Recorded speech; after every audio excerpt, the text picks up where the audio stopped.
마음의 완악함의 증거가 무엇인지 성경은 이렇게 이야기를 합니다. 그것은 자기 마음대로 사는 것인데요. 11절 시편 81편 11절 12절을 봅니다. 내 백성이, 이스라엘 백성들이에요, 내 백성이 내 소리를 듣지 아니하며, 딱딱하다고 하는 표현이에요. 이스라엘은 나를 원하지 아니하였도다. 아니, 내 백성이, 내가 당신의 아버지고 내가 너를 창조한 하나님임에도 불구하고 어찌하여 내 백성은 나를 버리느냐, 이겁니다. 하나님의 이름으로 예수 그리스도를 고백한다고 교회 다니는 사람이라고 고백을 하며 예수를 믿는다고 하는 사람들이 어찌하여 나와 상관없이 살아가느냐, 이런 거예요. 왜 내 말을 듣지 않느냐. 그리고는 12절에 그러므로 내가 그의 마음을 완악한 대로 내버려 둡니다. 마음에 딱딱하니까 하나님을 찾지 않았던 것이었습니다.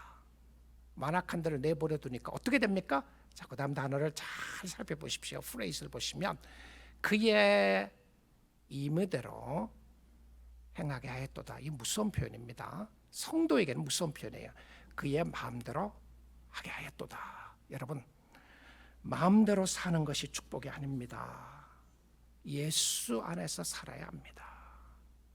여러분, 하고 싶은 대로 다 하고 사는 것이 소원을 이루는 것이 아니고요, 예수 안에서 예수님이 원하는 대로 살아야 되는 것인데, 마음대로 행한다.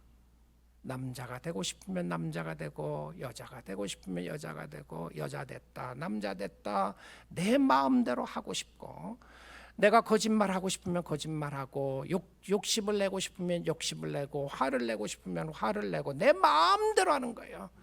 교회도 내 마음대로 갑니다. 내가 원하는 때 가고 원하지 않으면 가지 않고 내 마음대로 하는데, 네 마음대로 하는 것이 굉장히 자유로운 것 같아요. 그렇죠. 내 마음대로 하니까, 원하는 대로 다 하니까. 오늘 이 시대는 계속 우리에게 도전하고 있습니다. 너 마음대로 다 하고 싶은 대로 하고 살라고 이야기를 합니다. 결혼하고 싶은 것도 네가 하고 싶은 대로 다 하고, 예수 믿는 사람하고 하든지 믿지 않는 사람하고 하든지 상관없다. 남자하고 하든지 여자하고 하든지 상관이 없다. 네가 하고 싶은 대로 다 하고 살아라. 그런 부모 있으시나요? 예수 믿는 사람들 중에서 그런 부모 있으시나요? 네가 하고 싶은 대로 다 마음대로 하고 살아라. 그의 임의대로 행하게 내버려 두십니다. 여러분, 이것이 말세의 징조 중에 하나입니다. 내버려 두시는 거예요. Just leave them alone. Do whatever you want. Let them do whatever they desire to do. 하고 싶은 대로 내버려 두는, 그냥 내버려 두는 거예요. 여러분, 예수를 믿는다고 하는 것은 그들의 마음의 완악함의 증언 중에 하나가 마음대로 행하게 버리는 겁니다. 어떤 경우에는 이 사람이 마음이 부드럽다고 말할 수 있어요. 굉장히 마음이 넓어 보여요. 그렇죠. 뭐든지 포용하고 누구든지 포용하고 누구든지 원하는 대로 다 가질 수 있다고 이야기를 하는데, 결과는 뭡니까? 마음이 굳어 있을 때 마음대로 하는 거예요. 내가 하고 싶은 대로 다 하고 산다. 여러분, 한번 보십시오. 내가 하기 싫은 건데 주님 때문에 하는 것이 있는지, 내가 하고 싶은 것이 있는데 주님 때문에 하지 않는 것이 있는지를 보십시오. 임의대로 행하게 내버려 두십니다. 그런데 이렇게 되면 결국 이 사람은 어떻게 되느냐 하면, 에베소서 4장 19절에 이렇게 말합니다. 옛사람의 결국은 그들이 감각 없는 자가 되어 센스가, 하나님에 대한 sensual ability가 없어집니다. 그러니까 understanding만, 마인드만 없어지는 것이 아니고 이 감각도 없어지면서 자신을 방탕에 방임하여, 그러니까 마음대로 방탕하게 살아도 그것이 죄인 줄 몰라요. 모든 더러운 것을 보십시오. 모든 더러운 것을 욕심으로 행합니다. 더러운 것을 행하는 이유가 뭐예요? 자기의 desire 때문에 그래요. 자기의 욕심이에요. 자기의 욕심을 채우기 위해서 모든 더러운 것을 행하고 있는데, 그것이 자신의 욕심인 줄로 모르고 제멋대로 살아갑니다. 영적 센스가 상실됩니다. 무서운 거죠. 그렇죠? 무서운 모습입니다.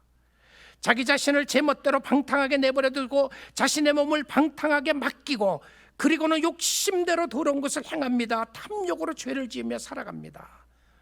오늘 우리의 주위에 많이 보지 않습니까? 무서운 경고죠. 내 마음에 어떤 모습이 있는가, 내 마음대로 살아간다, 하나님 없이 산다는 것은 결국 자신이 하고 싶은 대로 하면서 산다는 것과 마찬가지입니다. 예수를 믿은 하나님의 백성들이 하나님 없이 하나님이 원하는 방법이 아닌 옛사람의 모습으로 살아간다, 그럴 수 없어요. 이것이 종말입니다. 결국은 그렇게 살게 되면 어디로 가죠? 멸망의 길로 갈 수밖에 없습니다. 야고보서 1장 14절 16절 한번 보겠습니다. 야고보서 1장 14절에요. 오직 각 사람이 시험을 받는 것은 자기 욕심에 끌려 미혹됨이니. 여러분, 교회에서 내가 시험 받았다 쉽게 쓰지 마십시오. 시험을 왜 받아요? 에? 누구 때문에? 누구 때문에 시험 받았어요? 성경은 이렇게 이야기를 합니다. 자신의 욕심 때문에 시험을 받았대요. 내가 누구 때문에 시험 받았던 것을 자랑하는 것이 아니라, 그 사람을 원망하는 것이 아니라, 시험을 받는 것은 자기의 욕심 때문에 그렇다. 이 욕심이라고 하는 건 desire이라고 하는 것인데요, 내가 가지고 싶은 것이 있는데 그 사람이 때문에 못 가진 거예요. 그럼 뭐예요? 그 사람 때문에 시험 들었다고 이야기합니다. 근데 결국은 성경은 뭐라고 그래요? 14절 다시 한번 올려주세요. 14절에 결국은 자신의 욕심에 이끌려서 어떻게 됐다고요? 욕심에 이끌릴 수 있습니다. 그런데 미혹되면 안 돼요. 여러분, 디자일 자체가 나쁜 것이 아닐 수 있습니다. 내가 좋은 모습으로 내가 잘 살기를 원한다, 이 자체가 나쁘지 않아요. 그런데 그렇게 함으로 인해서 미혹되는 것은, 미혹하는 영은 사단입니다. 여러분, 하나님은 절대 여러분을 시험에 빠뜨리지 않아요. 믿습니까? 하나님은 여러분 유혹한 적이 한 번도 없습니다. 하나님은 캔디를 주고서요, 너 먹나 안 먹나 봐라, 거기에 독약을 넣어갖고 이야기한 적이 한 번도 없다니까요. 하나님이 캔디를 주실 때는 이것이 생명이고 이것이 필요한 것이기 때문에 주시는 겁니다. 근데 사단은 캔디를 주는데 캔디 속에 독약을 넣어주는 거예요. 같은 캔디일 수 있어요. 그런데 미혹됨인데, 미혹하는 영은 사단인데, 근데 미혹을 당할 때 미혹에 빠지는 것은 자신인데, 왜 그렇다고요? 자기 욕심 때문에 빠집니다. 그래서 잘 보십시오. 내가 욕심으로 인해서 미혹에 빠지고 있는지 아닌지를 보시면 됩니다. 15절이에요. 욕심이 잉태하면, 욕심이 마음속에 일어나게 되면 결국은 죄를 낳게 됩니다. 죄가 마음속에 차게 되면, 장성한 즉 죄가 자란다고 하는 표현의 의미예요. 처음에는 아무것도 아닌 것 같았어요. 한 번 빠지고 두 번 빠지고 세 번 빠지고 아무 문제가 없었어요. 한 번 안 하고 두 번 안 하고 이거 여러 문제가 없었어요. 그런데 죄가 장성하게 되면 결국은 사망을 낳는다. 자, 저는 그 다음 말씀이 참 중요하게 와닿아요. 16절에 뭐라 그래? 이 말씀을 하고 나서, 내 사랑하는 형제들아, My beloved brothers and sisters, do not be deceived. 내 사랑하는 형제들아, 속지 말라. 누가 속아요? 여러분이 속을 수 있고 내가 속을 수가 있다는 거예요. 여러분, 시험에 들지 않게 기도해야 합니다. 결국 자신의 욕심 때문에 시험에 빠지는 게 되는데요, 사단이 자신의 욕심을 이용해서 빠뜨리게 합니다. 그래서 형제들에게 이야기를 하는데, 자신의 욕심에 속지 말라, 이 말이에요. 속지 말려고 하는 표현에 자신의 욕심을 물리치고 하나님으로 채우라. 다른 이야기를 하면, 여러분, 이렇게 사는 것이, 세상적인 방법으로 이렇게 사는 것이 당연하다고 생각하지 말라는 겁니다. 내 주위에 교회 다니는 사람들 보니까 다 그렇게 살더라, 그렇게 생각하지 말라는 거예요. 다 그렇게 사는 것이, 죄 짓고 사는 것이 다 그렇게 산다면 여러분은 그렇게 죄를 짓고 살아도 괜찮다는 이야기인가요? 자신의 욕망과 욕심으로 사는 것 당연한 것 아닙니다. 우리의 죄성의 모습은 끊임없이 그렇게 하고 싶은 모습이 있지만, 여러분, 속지 말아야 합니다. 내가 하고 싶은 것 죄에 관한 것인지, 내가 하고 싶은 것 주님이 원하시는 것인지를 물어보아야 한다는 것이죠. 그래서 우리에게 요구되는 것은 순종인데요.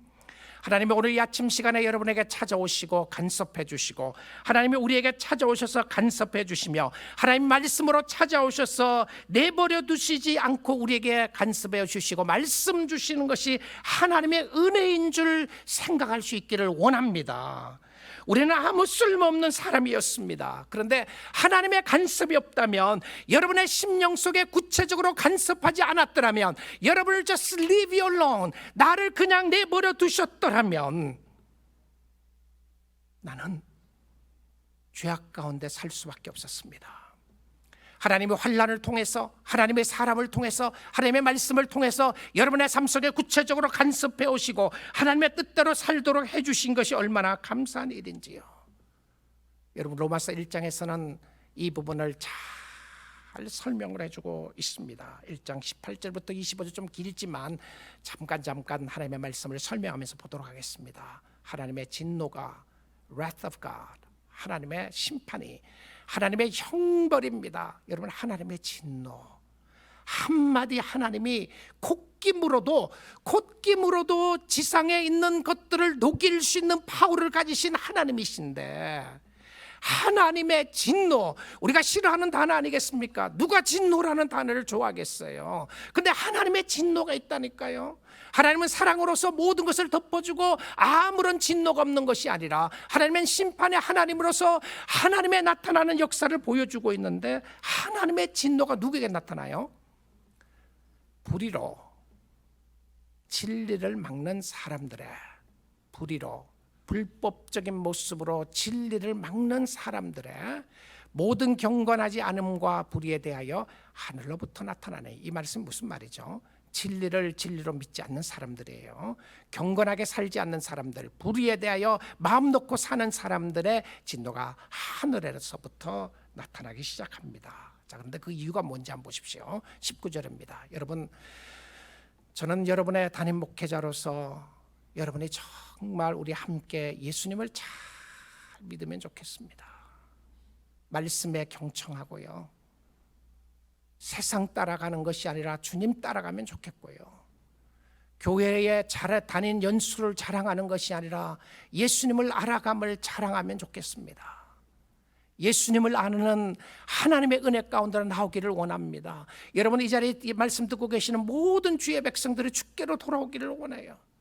주님 앞에 거꾸러지고 주님 앞에 감사하고 주님 앞에 찬양하며 우리 주 예수 그리스도밖에 없다고 고백하는, 하늘의 영광이 드러나고 하나님의 이름이 높여지는 교회가 되면 좋겠습니다. 그런 성도들 되면 좋겠어요. 왜 진노가 나타나죠? 그 이유는 하나님을 알만한 것이 그들 속에 보입니다. 하나님을 아는데 하나님을 안 믿는 거예요. 누구에게? 모든 사람에게요. 하나님께서 이를 그들에게 보이셨대요. 그들이 누굽니까?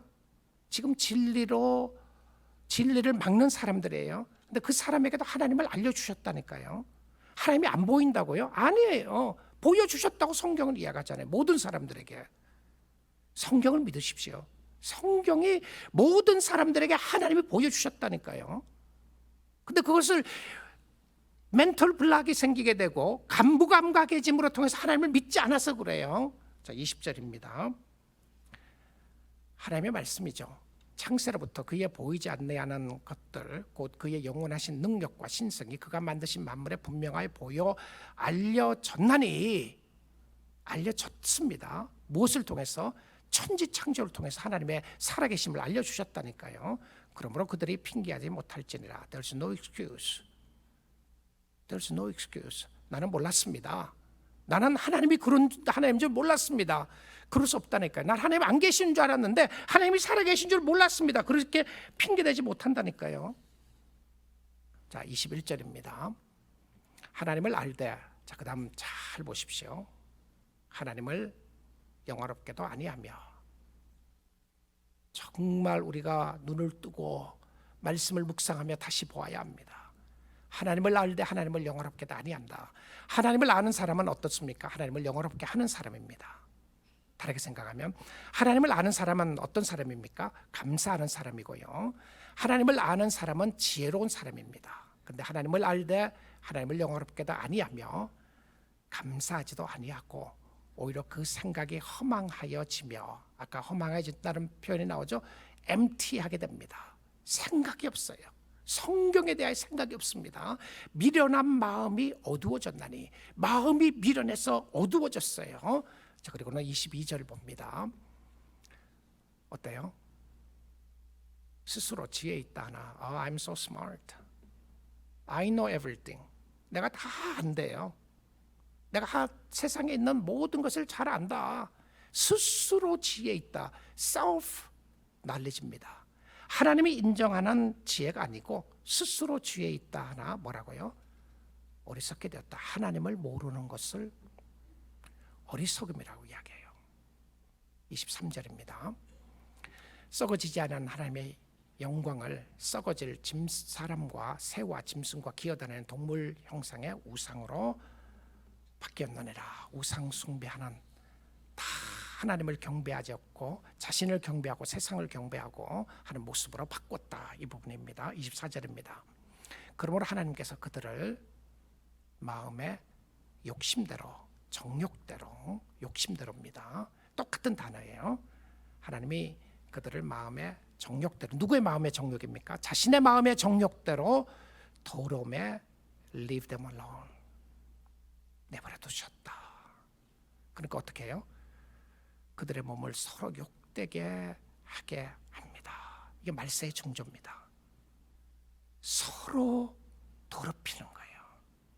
서로 더럽히는데 그냥 내버려 두십니다. 내버려 두니까 그런 모습이 나타나요. 자, 25절입니다. 이는 그들이 하나님의 진리를 거짓 것으로 바꾸었습니다. 조물주보다 피조물을 조물주보다 더 경배하고 섬기게 됩니다. 하나님이 아니라고 이야기해요. 세상이라고 이야기합니다. 세상에 만든 것이라고 이야기를 해요. 아니, 하나님이 어디 있느냐? 결국은 피조물을 조물주보다 더 경배하고 섬기는데 이는 곧 영원히 찬송할 이시로다. 누가요? 조물주신 하나님이 영원히 경배하고 찬송할 것이라고 이야기를 합니다. 우리 사랑하는 성도 여러분, 성도는 어떻게 살아야 합니까? 혹시 여러분 자신들을 돌아보면서 옛사람의 모습대로 있는 사람들이 있으시나요? 오늘 하나님께로 돌아올 수 있기를 주님의 이름으로 축복드립니다. 옛사람을 벗고 자연스러운 모습을 벗고 하나님이 이것이 내가 잘못됐습니다라고 고백을 하며 성도는 어떻게 살아야 하는지를 오늘 본문에서 우리에게 말씀해 주는 부분이 있습니다. 17절입니다. 그러므로 내가 이것을 말하며 주 안에서 증언하노니 이제부터 너희는 이방인이 그 마음에 허망한 것으로 행함같이 행하지 말라. 행하지 말라. 이방인이 옛사람이죠. 예수를 모르는 사람같이 살지 말라. 그들의 마음이 허망한 대로 살아가는데, 허망한 대로라는 말은 헛된 생각으로 무가치한 생활을 하지 말라, 이런 표현입니다. 헛된 생각으로 무가치한 생활을 하지 말라. 성경이 이야기하는 생각은 세상적으로, 헛된 것은 세상적으로는 지혜로울 수 있습니다. 어쩌면 세상에 있는 사람들이 세상의 지혜를 더 가질 수 있어요. 그들이 더 지혜롭게 세상적인 방법으로 살아나갈 수 있을지도 모르겠습니다. 그런데 영적으로 헛되다는 의미를 하지 않는 것이죠. 왜냐하면 자기는 잘 살아가고 있으니까요. 이게 무서운 거죠. 자기가 다 잘 살고 자기 뜻대로 되고 하니까 누가 세상에 있는 사람들이 성경이 이야기하지 않고서는 그 사람들의 생각이 허무하다고 누가 말할 수 있겠습니까? 그런데 하나님과 상관없이 살아갑니다. 헛된 생각은 하나님의 뜻대로 행하지 않는 생각이고요. 헛된 생각은 영생을 준비하지 않는 생각입니다. 영생을 준비하지 않아요. 그럼 우리는 어떻게 해야 합니까? 예수님 안에서 배워야 하는데요. 에베소서 4장 20절 21절 보겠습니다. 오직 너희는 그리스도를 그같이 배우지 아니하였느니라. 예수님은 우리를 위하여 목숨 버려 우리를 사랑하시고 우리에게 은혜 주시고 축복 주시고 우리에게 영원한 소망을 주신 하나님인 것을 이야기를 하고 있습니다. 21절입니다. 진리가 어디에 있습니까? 예수 안에 있는 것 같이. 진리는 어디에 있어요? 목사가 하는 말에 있습니까? 아니에요. 진리는 예수 안에 있습니다. 진리가 예수 안에 있는 것 같이 너희가 참으로 그에게서 듣고 또한 그 안에서 가르침을 받았을진데, 진짜 크리스천들은 예수 안에 있는 사람들이고요, 예수님에 통하여 듣고 주의 음성을 듣는 것보다 귀함이 없다고 생각하는 사람들이고요, 주님으로부터 늘 가르침을 받기를 원하는 사람들이었던 것을 보게 됩니다. 자신의 생각이 아니라, 자신의 길이 아니라, 자신의 패턴이 아니라 예수 패턴입니다. 예수님의 길이고, 예수님이 무엇을 행하셨는가, 예수님은 어떻게 사셨는가 물어보게 됩니다. 이것이 주님의 생각인지 내 생각인지 물어보게 되는 것입니다. 이렇게 사는 것이 주님이 기뻐하는 삶인지 물어보십시오. 이것이 주님이 원하시는 삶인지 물어보세요. 주님 뜻 안에서 살면 여러분 감사하시고 찬양하십시오. 그렇지 않으면 오늘 이 아침 시간에 주께로 돌아올 수 있기를 원합니다. 주님은 여전히 기다리시고 계십니다. 예수 안에 사는 삶이 성공하는 삶이고, 예수 안에서 사는 삶이 행복한 삶입니다. 여러분, 잠시 왔다 가는 이 땅에서 무엇을 더 누리고 무엇을 더 가지고 싶겠습니까? 주님 바라보시고 주를 의지할 수 있기를 원합니다. 에베소서 4장 23절 24절인데요 오직 너희의 심령이 새롭게 되어서, 마음이 변화를 받는 것이죠. 마음이 변화를 받아서 24절입니다. 하나님을 따라, 하나님의 길이죠. 의와 진리의 거룩함으로 지으심을 받은 새 사람을 입으라. 자, 새 사람에 대한 구체적인 부분은 다음 주에 하나님의 말씀을 보도록 하겠습니다. 여러분, 마음이 변해야 하는 것이죠. 부드러운 마음을 가져야 하는데요, 혹시 여러분의 마음이 딱딱하신가요? 나는 내 방법대로 내 멋대로 내가 원하는 대로 살았다는 것이 자랑이었나요? 여러분, 주님의 뜻대로 살 수 있기를 주님의 이름으로 축복드립니다. 여러분의 마음이 새롭게 되어야, 성령의 역사로 말미암아 마음이 새롭게 되어야 우리는 하나님을 섬길 수 있게 됩니다. 시편 51편 10절에 이런 말씀을 하고 있습니다. 하나님이여, 다윗의 고백이죠. 내 속에 정한 마음을 창조하시고 내 안에 정직한 영을 새롭게 하셔서 Create in me a clean heart, O God. Create in me a clean heart, O God.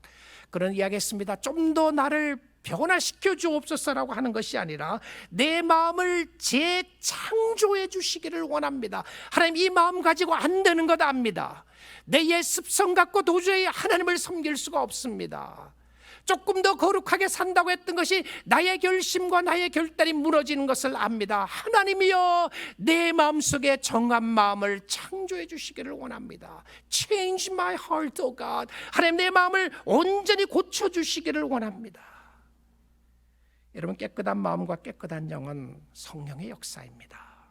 성령의 역사예요. 하나님이 오늘 이 아침 시간에 여러분에게 약속하셨습니다. 그 성령의 역사를, 새 마음을 주시겠다고 말입니다. 에스겔 36장 26절입니다. 또 새 영을, 이 새 사람이에요. 새 영을 가진 사람이 새 사람이고요, 또 새 영을 너희 속에 두고 새 마음을 New Heart입니다. New Heart예요. 이게 새 사람입니다. 새 마음을 너희에게 주되 너희 육신에서 굳은 마음, 이것이 옛 사람이고, 딱딱한 마음, 돌같이 굳은 마음, 이 표현입니다.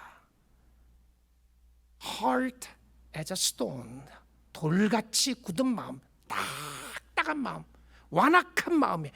정말 여러분, 예수님 앞에 온전히 나가고 성령 안에 나가면 우리의 마음이 완악하게 될 수가 없어요. 새 마음을 가지고 있는 사람은 우리의 죄를 고백하면 우리의 마음이 부드러워져요.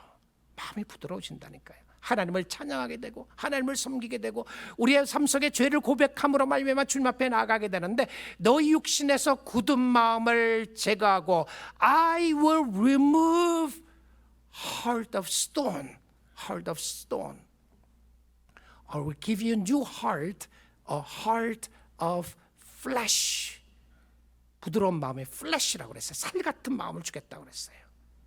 부드럽고 주님을 섬기는 마음을 이야기를 하는데, 여러분, 이 부드러운 마음에 씨앗이 떨어져야 열매 맺습니다. 딱딱한 마음에 씨앗이 떨어졌던 마음이 돌밭에 떨어진 것이었고요. 씨앗이 떨어졌는데 자랄 수가 없었어요. 열매 맺기를 원하시고 주님을 사랑하기를 원하시나요? 마음이 새롭게 되어야 합니다. 옛사람의 습성은 죄의 모습이고 이것을 벗고 새 사람을 입어야 하는데 벗어야 입을 수가 있습니다.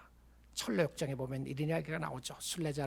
순례길을 가는 순례자가 무거운 짐을 지고 갑니다. 너무 세상에 무거운 가지가게 자기의 죄를 무거운 짐을 지고 가는데 길을 가다 보니까 그 짐이 너무 무거웠어요. 이 짐을 좀 내려놓으면 좋겠다고 아무리 발버둥 쳐도 짐이 그 어깨에서 떨어지질 않는 거예요. 내려오질 않는 거예요. 딱 자기 자신에게 붙어 있습니다. 떨어지지 않는 짐이었어요. 길을 가는데 이런 이야기를 합니다. 네가 아무리 노력을 해도 너의 노력으로는, 당신의 노력으로는 그 짐을 내릴 수가 없다. 그리고는 이야기를 하죠. 십자가에 못 박히신 예수를 바라보라고 이야기를 합니다. 가다가 십자가에 못 박히신 예수 그리스도를 바라보는 순간 자기 몸에 있었던 죄의 모든 짐들이 저절로 떨어져 나가게 되었습니다. 이겁니다. 복음이에요. 예수를 바라보고 예수를 믿고 예수를 의지하고 오늘도 복음 안에서 주님을 바라보고 나가는 그 순간 여러분의 죄의 짐이 다 떨어지게 되고 여러분의 하나님의 은혜 가운데 온전히 쉴 수 있게 되고 평안을 누리게 될 줄 믿습니다. 쓰레기와 같은 옛 습성을 던져버리십시오. 옛 습성은 영적인 일에 아무런 쓸모가 없습니다. 여러분의 죄의 습성, 나의 잘남, 하나님 안에 있지 않는 쓰레기와 같은 죄들은 빨리 벗을수록 좋습니다. 쓰레기를 썩는 날까지 계속 껴안고 있는 사람이 있으시나요? 어린아이의 고백을 다시 한번 합니다. 어린아이가 쓰레기통을 껴안고 Mom, I love this. I love this trash. 트래쉬를 썩는 냄새 나는 걸 껴안고 있으면서 I love it. 기가 막힐 노릇이죠. 하나님이 오늘 여러분에게 이야기하는 거예요. 너는 내가 쓰레기와 같다고 하는 아무 쓸모없는 죄성을 그렇게도 사랑하며 껴안고 있느냐라고 고백하고 있습니다. 오늘 아침 시간에 예수 안에 들어가시고 죄를 벗고 주님을 의지하시며 주님의 사랑에 감격해서 여러분은 새 사람입니다. 예수 안에 있는 사람이 새 사람이기에 새 사람의 모습으로 주를 섬기는 놀라운 역사와 축복이 있기를 주님의 이름으로 축복드립니다.